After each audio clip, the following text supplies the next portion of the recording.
Muy buenas noches, amigos televidentes. Bienvenidos a otro capítulo de Focos. Hoy en Zoom vamos a tocar un tema fundamental: la batalla político-electoral en Francia y el desafío europeo. Hace una semana, el exministro de Economía, Emmanuel Macron, ganó la primera vuelta electoral para la presidencia de la República con 23.7% de los votos, derrotando a Marine Le Pen, la candidata, la líder del Frente Nacional de extrema derecha. Marine Le Pen con 21.7, es decir, una diferencia de 2 puntos. El joven liberal, social, sin partido, líder del movimiento En Marcha, Emmanuel Macron, encabeza los sondeos de opinión para la segunda vuelta electoral que se celebrará el próximo domingo 7. Lo que está en juego en Francia no es solamente evitar que la extrema derecha populista, autoritaria y xenofóbica llegue al poder, sino modernizar Francia y revitalizar el gran proyecto de la Unión Europea. Para entender mejor la batalla político-electoral en Francia y el desafío europeo, nos acompaña esta noche el embajador de Francia en El Salvador, David Izzo, a quien le damos la más cordial bienvenida. Bienvenido, embajador. Merci, muchas gracias por la invitación. Bonsoir. Es un gusto tenerlo acá en Focos. El embajador Izzo es diplomático, pero también politólogo, graduado en estudios europeos, francés, de abuelo italiano. Esta es su primera embajada en una carrera diplomática de 25 años. ¿Cómo lo ha tratado El Salvador? ¿Cuánto tiempo tiene de estar acá? Estoy hace casi 2 años en El Salvador, pero es un puesto muy agradable para un diplomático quedarse aquí. Y esta embajada además es concurrente en Belice, ¿verdad? También. Bien, vamos a sacar provecho tanto de la experiencia diplomática como de sus capacidades de análisis político por su formación del embajador Izzo. Y eso nos lleva precisamente a hacer referencia a cómo se explica en la evolución de Francia, uno de los países líderes de la democracia y de la cultura universal, que el Frente Nacional de extrema derecha, populista, racista, autoritario, dispute por segunda vez la segunda vuelta de las elecciones presidenciales. Esto es algo que nunca fue previsto, dijéramos, en la historia política francesa, y ha ocurrido por segunda vez, después de que el padre de Marine Le Pen ganó, entiendo, en el 2002 y fue a la segunda vuelta electoral. Sí. Y derrotado por Jacques Chirac, que tuvo más de 80% de los votos en aquella ocasión. Yo diría que el resultado de la primera vuelta electoral, domingo pasado, es un choque, pero no ha sido una sorpresa, porque al contrario de lo que vimos en Estados Unidos, en Gran Bretaña, con el Brexit, en Colombia, con el referéndum, por ejemplo, los sondeos decían hace más de un año que Marine Le Pen iba a calificarse por la segunda vuelta. Sí. La sorpresa, o casi sorpresa, vino de la calificación de Emmanuel Macron, que derrotó en la misma ocasión los líderes de los 2 gran partidos tradicionales. Pero bueno, hay también razones que tienen que ver con las condiciones, con la evolución económica y social, con el desempleo juvenil también muy alto, y con un discurso de parte de Le Pen que pareciera hacer clic con sectores importantes de la población. Yo diría que Francia está en una situación un poco complicada hace varios años, yo diría desde la crisis de 2008, la crisis financiera, caracterizada por una crisis económica que genera un crecimiento débil. La estimación es de 1.5% para este año, un desempleo de casi 10% de la población, y eso provoca un sentimiento social en parte de la población de desclasificación frente a lo que está visto como una globalización hostil para esas partes de la población. De acuerdo. Pero esta elección rompe en muchos aspectos con la tradición política francesa, expresión tal vez del agotamiento del pasado. Los resultados, muchos lo han calificado de un verdadero terremoto político. ¿Por qué? Estamos hablando de resultados que son diferentes a lo que estamos acostumbrados. Sí. Bueno, primero porque por la primera vez el partido tradicional de la derecha no se clasificó por la segunda vuelta. Por la segunda vez, en los 50 últimos años, el candidato socialista tampoco se clasificó por la segunda vuelta.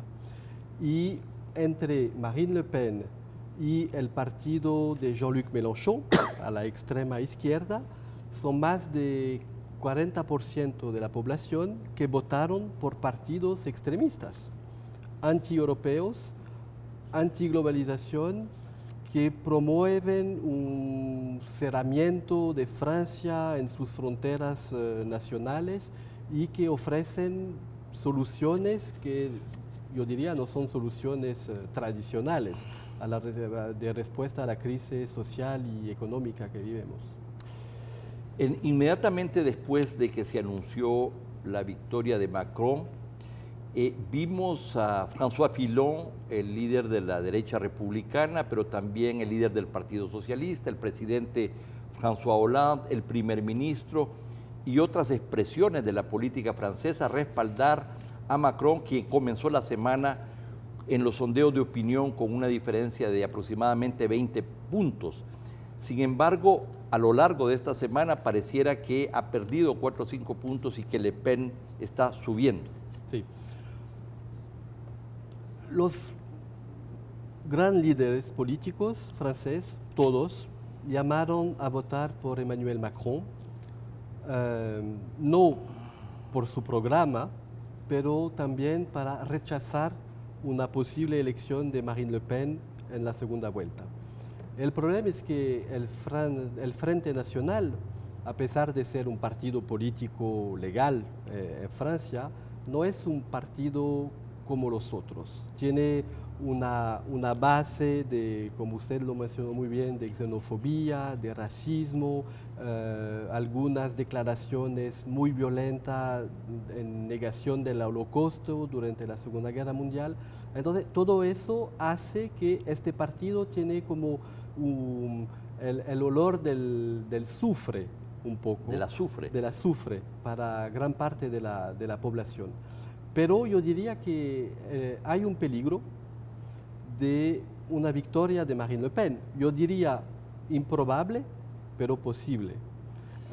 Porque tenemos dos candidatos, uno que es bastante joven, 39 años, Emmanuel Macron, tiene poca experiencia política y un programa liberal, social, pero más que todo liberal, abierto, que promueve más integración europea, más apertura al mundo, etc., frente a Marine Le Pen, que al contrario está queriendo, a través de un discurso protector y nacionalista,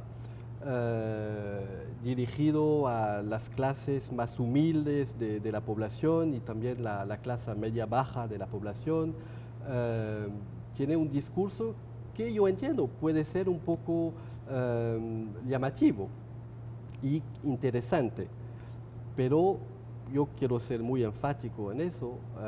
El programa de Marine Le Pen no es un programa viable para mi país. Son falsas respuestas a buenas preguntas. Pero bueno, estamos hablando de una Marine Le Pen que finalmente hubo una ruptura, entiendo, con su padre, de una posición tal vez más radical, con vínculos históricos con sectores del nazismo en la Segunda Guerra, y que además es muy sincero y dice absolutamente todo lo que piensa. Mientras que Marine Le Pen pareciera que han ablandado, han endulzado la imagen en una campaña más moderna. Hizo una referencia precisamente a que ella no es antisemita, tratando de cortejar, dijéramos, a la población judía, etcétera.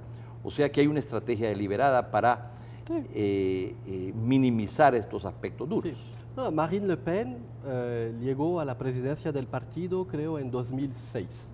Y desde entonces ha tenido una estrategia muy bien escogida de desdiabolización de su partido. Pero eso es un disfrazamiento. Por ejemplo, ayer el presidente del Frente Nacional tuvo que renunciar después de 2 días, porque se descubrió que hace algunos años había hecho declaración negando la realidad del Holocausto. Entonces, esta triste realidad dentro del partido de Marine Le Pen. Y a pesar de que cambió la dirección, cambió algunos responsables del partido, todavía hay esa base de negacionismo, xenofobia y racismo. Y el facto de que todos los grandes líderes políticos llamaron, incluso de la derecha, a votar por Emmanuel Macron inmediatamente después del resultado de la primera vuelta electoral el domingo pasado, es un señal muy claro de que no se puede imaginar una victoria de Marine Le Pen como a la presidencia de la República. Pero viene una batalla de 3 semanas muy duras donde se va a definir esta elección, y después de la elección del próximo domingo y de la toma de posesión del ganador, tal vez una semana después, van a celebrarse elecciones legislativas con un mes después de las presidenciales. Van a elegirse 567 diputados por mayoría absoluta, es decir, que también hay 2 vueltas en la elección legislativa. Entiendo que todavía no hay encuestas, que el mismo Macron, el movimiento de Macron presentará candidatos, y veremos si puede tener por lo menos un bloque legislativo importante. De salir victorioso Macron y de formar gobierno, su prioridad inmediata entonces va a ser capitalizar su victoria presidencial para lograr el mayor número de diputados, pero también forjar las alianzas que le permitan gobernar. Es un balancing act, dijéramos, complejo. Sí, es complejo, complicado, y todavía el panorama político no es totalmente claro en mi país. ¿Qué gana Emmanuel Macron o Marine Le Pen? El próximo presidente tendrá una tarea muy difícil por adelante, que será de reunir una mayoría en el Parlamento. Y eso será súper complicado para ambos, porque las elecciones por el sistema de votación por mayoría absoluta favorece a los partidos tradicionales. Y ni Emmanuel Macron ni Marine Le Pen están en esos partidos tradicionales. Entonces, la probabilidad es que Emmanuel Macron, si gana la elección, tendrá, después de las legislativas, al final del mes de junio, de componer una mayoría, llamando diputados tanto de la ala del centro derecho o del centro izquierdo de la vida política nacional. De ese tema vamos a conversar más cuando regresemos de este corte comercial.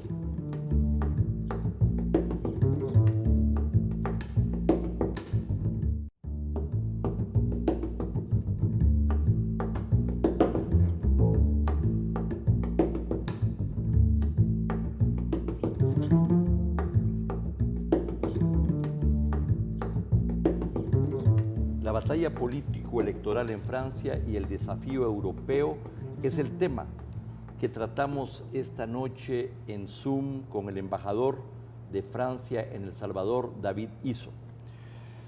Embajador, un tema fundamental es si ¿Podrá Macron, en el caso de salir ganador, forjar una sólida mayoría para modernizar el país, que es precisamente su programa, con alianzas con fuerzas políticas de signos distintos? Usted lo decía, gente de la derecha, gente de la izquierda, y con una oposición de extrema derecha e izquierda a la vez, que suman casi 50% de los votos. Parece que su desafío en términos de estrategia política es muy grande. Sí, es un desafío grande, una incertidumbre también muy grande para nuestra vida política, pero al mismo tiempo me parece una oportunidad bastante interesante para mi país. El nombre exacto del partido político de Emmanuel Macron en marcha es Asociación para la Renovación de la Vida Política. Algo aburrido ese nombre. Sí, pero ahí está el programa.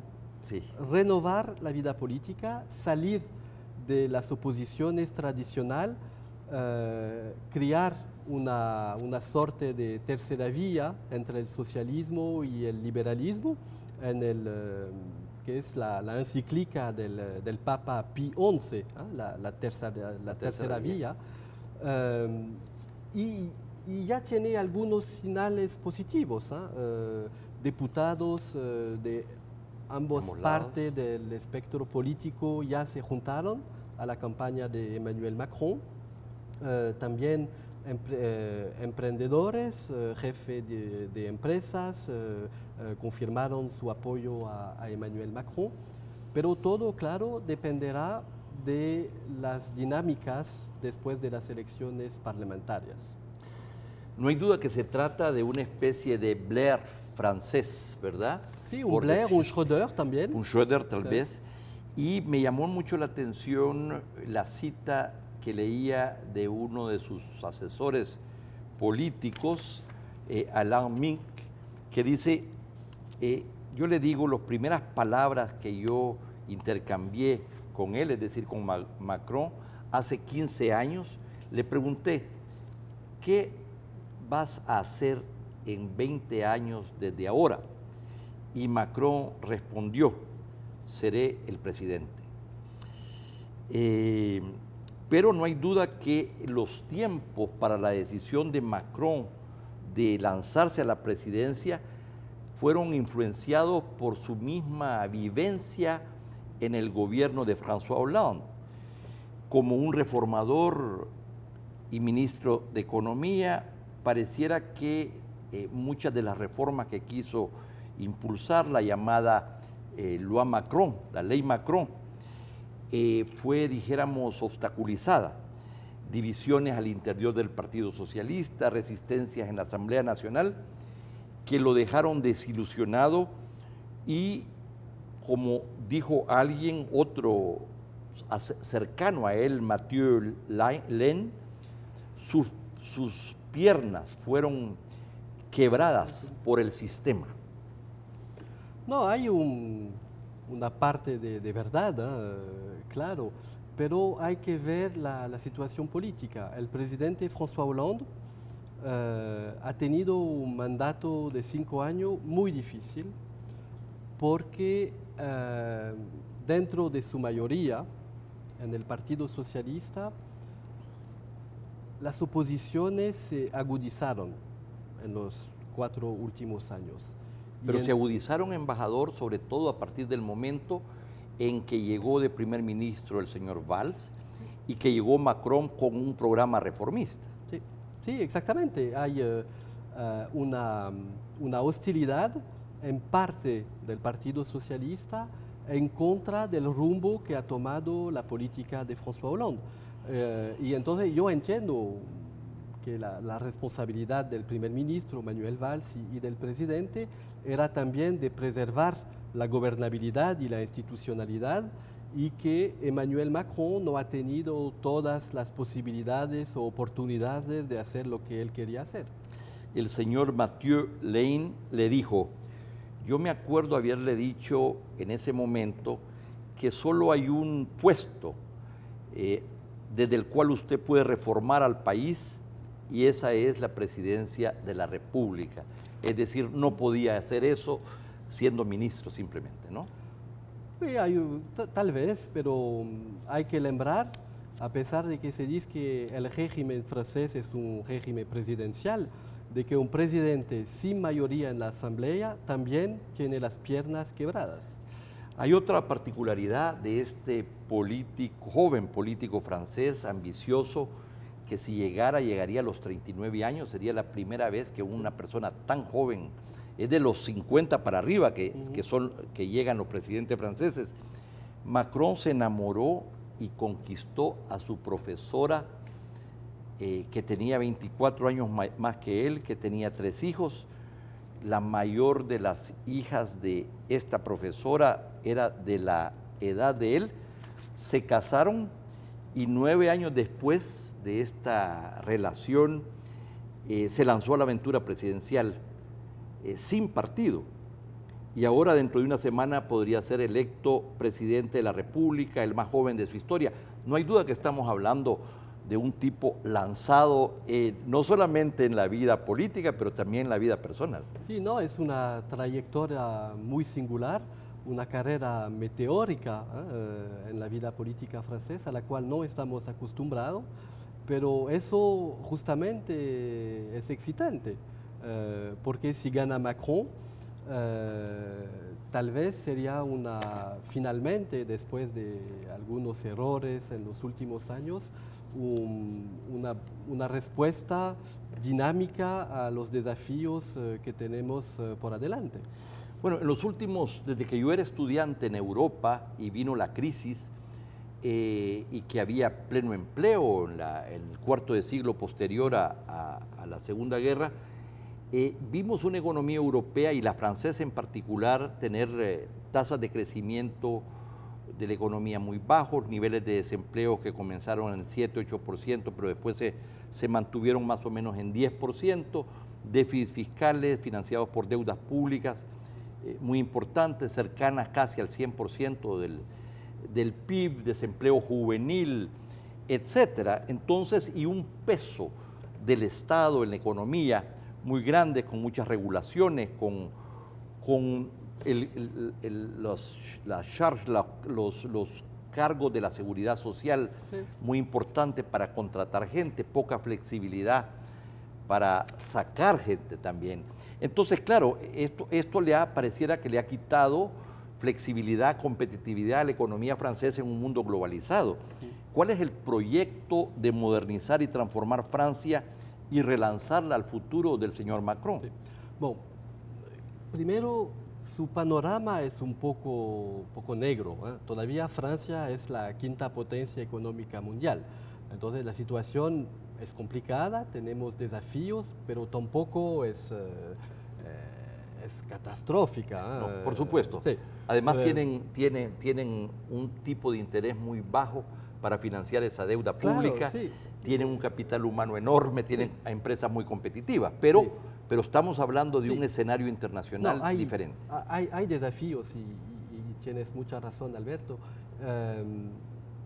Creo que la propuesta de Macron, después de un análisis de la situación, los retos, las dificultades de nuestra economía, es de liberalizar, dar más libertades individual a los emprendedores, aprovechar más del mundo globalizado en lo cual vivimos, aprovechándose de las capacidades que tenemos, el capital humano, el capital industrial, en materia de nuevas tecnologías, etc. Y también reafirmando el lugar de Francia al centro de la construcción europea, junto a nuestro aliado que es Alemania. Entonces, eso es la propuesta muy general de Emmanuel Macron, pero dentro de eso él explicando y envió a todos los electores su programa con decisiones muy precisas que permiten, a la vez preservando el contrato social francés, que nació después de la Segunda Guerra Mundial con protección social, etcétera, educación gratuita, la salud también, el sistema general de salud, pero al mismo tiempo generando economías, disminuyendo el gasto público, donde hay nichas de economías posibles, y hay, claro, obviamente, y hacer todo lo posible para destrabar un poco la vida económica del país. Es que tenemos el hábito en Francia de votar leyes que se superponen a otras leyes más antiguas. Por ejemplo, tenemos un código del derecho trabajista con 1500 páginas. Es una cosa súper complicada para todo jefe de empresa que quiere emplear a alguien. Entonces, todo eso hay que mejorar, simplificar y liberalizar. Esto no ha cambiado, hay una corresponsabilidad de la derecha republicana con la izquierda socialista en la Quinta República, y es precisamente contra ese Estado grande, pesado, a veces lento, que no estimula la inversión privada y la competencia, es decir, para preservar las grandes conquistas sociales en Francia. Eso no es posible sin una economía débil. Y además en el seno de Europa, embajador, ¿a qué se debe en última instancia el peso relativo mayor de Alemania respecto a Francia? Que no era así al principio, sino es por el estado de la economía. Sí, también, porque después de la reunificación alemana, Alemania tiene 25 millones más de habitantes de que Francia. Pero no hay que olvidar de que mi país, Francia, es un país complicado de reformar.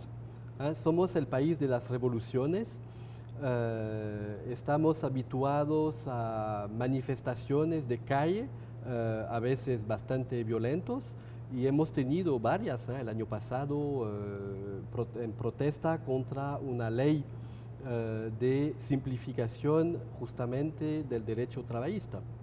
Entonces, es complicado. Con sindicatos fuertes. Sindicatos fuertes, pero pocos representativos, movimiento de juventud algunas veces radicalizados y una tradición de protesta.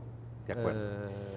Finalmente, embajador, ¿qué ha dicho Macron respecto a la política exterior? Sabemos su apuesta por revitalizar la Unión Europea, pero también ha hecho referencia a cuál sería la política exterior en otros lugares del mundo. Sí, hay en los debates entre Marine Le Pen y Emmanuel Macron, la diplomacia no ha sido el tema principal, sí, claro, pero hay algunos puntos de oposición que son muy claros. El primero es la política hacia Rusia, por ejemplo, donde Emmanuel Macron reafirmó la necesidad de votar y de aplicar sanciones en contra de Rusia por el problema de la invasión de la Crimea, etc. Y también porque se ha tenido indicaciones de una interferencia de medios rusos o de grupos de Rusia en la campaña electoral. Similar al de Estados Unidos. Sí, y hoy mismo, por ejemplo, se prohibió a 2 medios del poder ruso de seguir la campaña política de Emmanuel Macron, porque se pensó que tenía otros intereses de que hacer un papel de periodista. También otro tema importante es el tema de los refugiados, donde Emmanuel Macron propuso siempre una política humanista y más abierta de la de Marine Le Pen, que quiere, por ejemplo, cerrar totalmente las fronteras. Entonces, hay algunas diferencias, pero la diplomacia no es el tema principal de la campaña electoral. Así es. Bueno, va a ser una elección fundamental estas próximas 3 semanas y luego la elección legislativa. El mundo va a estar muy pendiente de esta elección tan importante para Francia, para Europa y para el mundo. Le agradezco mucho su presencia esta noche en Focos. Muchas gracias y yo diría que ahora los electores franceses tienen que hacer el balance entre su ética de convicción, que fue el voto en la primera vuelta electoral, y la ética de responsabilidad en escoger cuál será nuestro próximo presidente de la República. Muchísimas gracias. Gracias, Alberto. Mucho gusto. Y gracias a los televidentes. Vamos a ir a un corte comercial, esperando a Saúl Hernández y el segmento Prisma.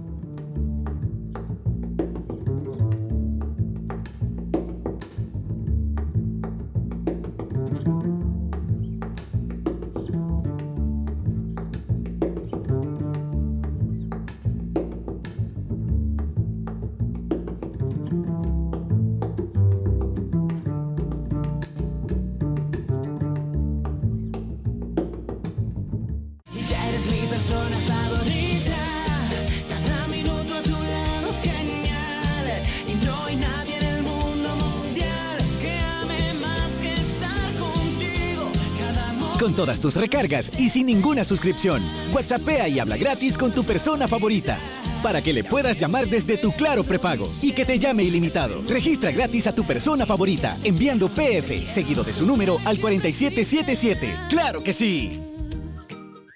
Los mejores detalles son para mamá y los encuentras en Omnisport. Regálale una refrigeradora LG de 12 pies en cuota especial de $28.99 y recibe gratis una licuadora Whitmer. O sorpréndela con una elegante sala Alaska en cuota especial de $49.68. Y por tu compra obtén gratis un chinero con espacio para microondas. Ven a Omnisport y celébrale a mamá con estas promociones especiales. Omnisport, solo las mejores marcas.